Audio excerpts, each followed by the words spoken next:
میں مدنی قافلے میں سفر کر لیں انشاءاللہ۔ SMS پہ باپا بتا سکتے ہیں، SMS پہ بتا سکتے ہیں کہ ہم SMS سے بتا سکتے ہیں ہم بھی SMS کے ذریعے باپا جواب آیا تھا۔ ہم کو یہ بالکل نئی بات معلوم ہوئی آج زندگی میں پہلی بار، تو انشاءاللہ اس میں ہم ضرور مدنی فیس میں آپ کو مایوس نہیں کریں گے۔ SMS کے ذریعے جواب آیا بابا۔ میں مدنی فیس میں بھی آپ کی خیر مانگ رہا ہوں، مدنی قافلے میں جائیں گے تو آپ ہی کو فائدہ ہوگا، مجھے بھی ثواب ملے گا نیکی کی دعوت دینے کا، میرا دل خوش ہوگا تو مومن کی دل جوئی کا بھی آپ کو ثواب ملے گا۔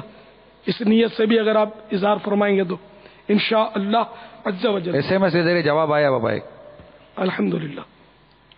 یہ لکھتے ہیں سلام کیا آپ کو، علیہ السلام۔ وہ 12 مین ہوگا۔ یہ حاشیہ اسی شخص کا ہے جس کی عبارت ہے؟ ماشاءاللہ نے کہ میری تائید میں آیا۔ جی ہاں الحمدللہ، یہ کوئی اہل علم ہوں گے اور یہ انہوں نے بھیجا ہے ماشاءاللہ۔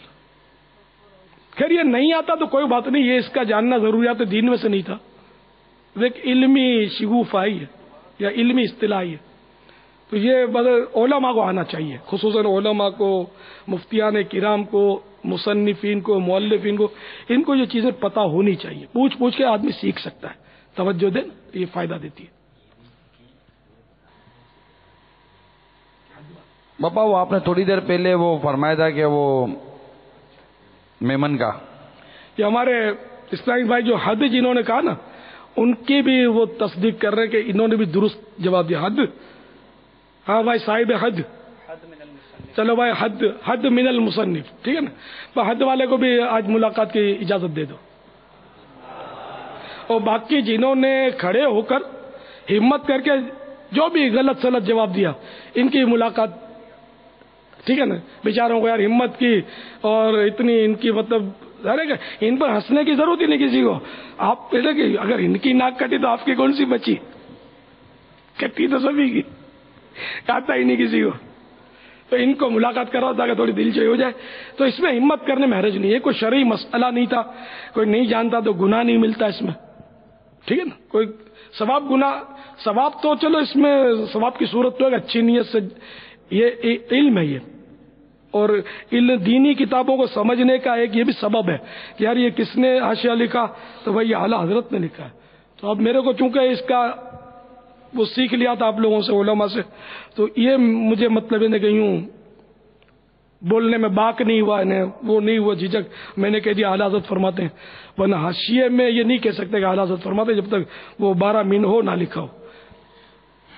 کسی نے اس پر بابا کچھ SMS کیا ہے کہ یہ سمجھ نہیں آیا 12 میں 2 لفظ اور زیادہ میں 3 لفظ، صرف ایک لفظ ہی کم کرنے کے لیے اتنا مشکل کیوں لکھا جاتا ہے؟ اچھا، درس نظامی میں پڑھاتے ہیں تو یہ بتا رہے کہ 12 کا معنی حد بتاتے ہیں، لیکن میری معلومات میں وہ زیادہ، تو کئی الفاظ ہو سکتے ہیں، تو جنہیں حد والا بھی درست ہے، اور میں نے جو عرض کیا وہ بھی اس کی بھی تصدیق ہو رہی ہے کہ یہ بھی درست ہے، ٹھیک ہے نا، تو وہ ان کو سمجھ نہیں آ رہی نا، تو ظاہر ہے کہ وہ سمجھ کہاں سے آئی ہے، یہ جو اتنے بیٹھے ہیں جو میری بات کی تصدیق کر رہے ہیں بیچارے کا صحیح بتا رہے ہیں، ان کو ابھی کھڑا کر کے پوچھیں گے تو کوئی مشرق میں کرے گا، کوئی مغرب میں، تو کوئی فائرنگ، تو بولنگ، یہ سب شروع کر دیں گے، جو سمجھے ہوں گے بولنا، اس لیے ابھی دوبارہ کیا پوچھنا تھا، جو علم دوست ہے انہوں نے لکھ لیا، تو 12 کے معنی حد والا بھی درست ہے، ٹھیک ہے نا، حد والے کے صدقے میں یہ جو دوسرے بیچارے نہ بول سکے درست، انشاءاللہ وہ بھی درست ہو گئے، اب درست ہو گئے ہوں گے، لکھ لیا ہوگا کہ کم از کم انہوں نے علم دوستی کا ثبوت دیا۔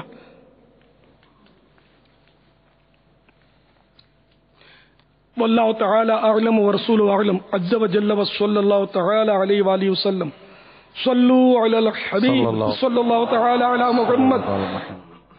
اور بھائی کچھ دیر پہلے آپ نے وہ میمن علماء نہیں ہوتے کے حوالے سے، تو اس پر ایک SMS آیا ہے کہ بابا صحیح فرما رہے ہیں، میمن علماء کم ہیں، لیکن الحمدللہ علماء سے محبت کرنے والے اور راہ خدا عز و جل میں خرچ کرنے والے میمنوں میں بہت ہیں۔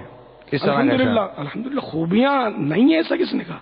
میمن تو بنائی مومن سے، سنا یہی ہے، میمن تو سیدوں کا احترام میمنوں میں بہت ملے گا، خصوصاً 11ویں شریف سب سے زیادہ آپ کو جتنی برادریاں ہیں نا مسلمانوں، سب سے زیادہ آپ کو میمنہ میں ملے گی 11ویں شریف، غوث پاک کی محبت، ولیوں کی محبت، مزارات اولیاء کی محبت، نفلی روزے آپ کو میمنوں میں سب سے زیادہ ملیں گے، عورتوں میں خاص کر حصہ بہنوں میں۔ خوبیاں نہیں ایسا نہیں ہے، لیکن عالم ہونا یہ خوبیوں کا سردار ہے نا۔ عالم ہمارے میں کم ہے میمنوں میں، عالم دین یہ بہت بڑی بات ہے۔ 1000 عبادت گزار جو عالم نہیں وہ ایک طرف، اور جو عالم ہے وہ ان 1000 علماء عبادت گزاروں پر بھی بھاری ہے۔ ایک عالم واقعی ہو، عالم دین ہو، حق عالم حق، اہل سنی عالم دین اور اہل حق، یہ بہت اس کی فضیلت ہے۔ میں 1000 کہوں، لاکھ کہوں تب بھی لاکھ عبادت گزاروں سے بھی وہی بڑھے گا عالم دین۔ عالم ہوتا ہے، جبھی تو کہا جاتا ہے موت العالم موت العالم، یعنی عالم کی موت جو ہے وہ عالم یعنی دنیا کی موت ہے۔ عالم گویا پورے عالم کی روح ہوتا ہے، روح ہو عالم۔ عالم کہلاتا نہ ہو، عالم ہو، کہلانے والے بہت ملیں گے۔ درس نظامی کر لیا تو خوش فہمی ہوتی ہے کہ عالم بن گئے، تو عالم کے معنی بھی پوچھ لو تو شاید نہ بتا سکیں۔ ہر درس نظامی والا عالم نہیں بنتا، جو توجہ سے پڑھے پھر مطالعہ کرے، اور بہت دیر لگتی ہے۔ عالم نہ درس نظامی شرط ہے اس میں، عالم ہوتا ہے، درس نظامی ہوتا ہے۔ تو اللہ ہم کو عالم دین بنائے، آمین۔ عالم دین کا شیدائی بنائے، آمین۔ ان کا احترام کرنے والا بنائے، قدردان بنائے، آمین۔ تو اب یہ کہ واللہ تعالی اعلم ورسولہ اعلم عز وجل وصلی اللہ تعالی علیہ وآلہ وسلم۔ صلو علی الحبیب صلی اللہ علی محمد۔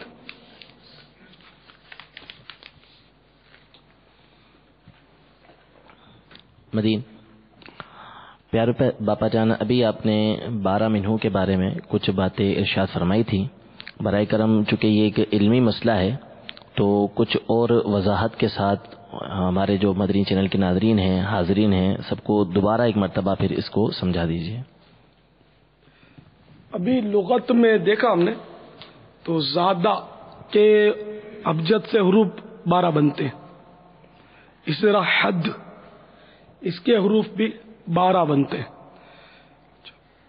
اب میری معلومات کے مطابق وہ زیادہ تھا جو میں نے سنا تھا یا کسی اہل علم سے پوچھا تھا۔ درس نظامی میں حد پڑھایا جاتا ہے، لفظ حد، ٹھیک ہے نا۔ اب جنہوں نے درس نظامی پاس کر لیا ان کو حد کا بھی یاد نہیں تھا، بیچارے بھول گئے ہوں گے۔ اب یہ ہم نے مشورہ کیا آپس میں، اور یہی سمجھ میں آتا ہے کہ وہ چونکہ درس نظامی میں حد پڑھا جاتا ہے تو زیادہ کے مقابلے میں لفظ حد جو ہے یہ زیادہ موزوں ہے، اور 12 منہ کا مفہوم یہ بنے گا کہ یہ حد من المصنف،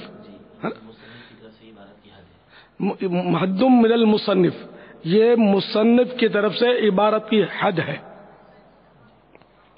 اب انتہا ہو گئی ہے نا، حد ہو گئی، پوری ہو گئی اس کی طرف سے، مصنف کی طرف سے۔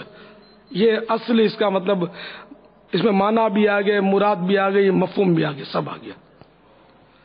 واللہ تعالی اعلم ورسولہ اعلم عز وجل وصلی اللہ تعالی علیہ وآلہ وسلم۔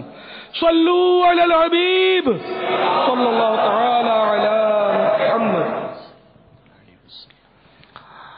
میرے باپا جان یہ بھی ارشاد فرمائیے کہ جیسے ہمارے اسلامی بھائیوں کی عادت ہوتی ہے یا بہت سے دیگر اسلامی بھائیوں کی بھی عادت ہوتی ہے کہ وہ ہاتھ ملاتے ہیں کسی سے، تو ہاتھ ملانے کے بعد جب مصافحہ کر لیتے ہیں اور اپنا ہاتھ یعنی اس سے چھڑا لیتے ہیں مصافحہ کرنے والے سے، تو اس کے بعد اپنے ہاتھ کو چومتے ہیں، تو ان کا اس طریقے سے چومنا کیسا ہے؟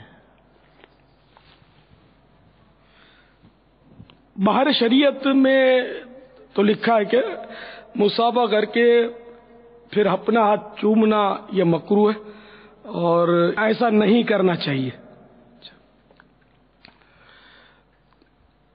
تو اس سے یہ کہ اگر اپنی تعظیم کی نیت سے چومے گا، وہ اس میں لکھا نہیں ہے، مزید وضاحت اس کی کہ اگر اپنی تعظیم کی نیت سے اپنا ہاتھ چومے گا اس طرح، جب تو مطلب ہے کہ مکروہ تحریمی ہوگا۔ اور جد الممتار جلد 5ویں کے حوالے سے معلوم ہوا کہ اعلیٰ حضرت امام اہل سنت نے وہ جو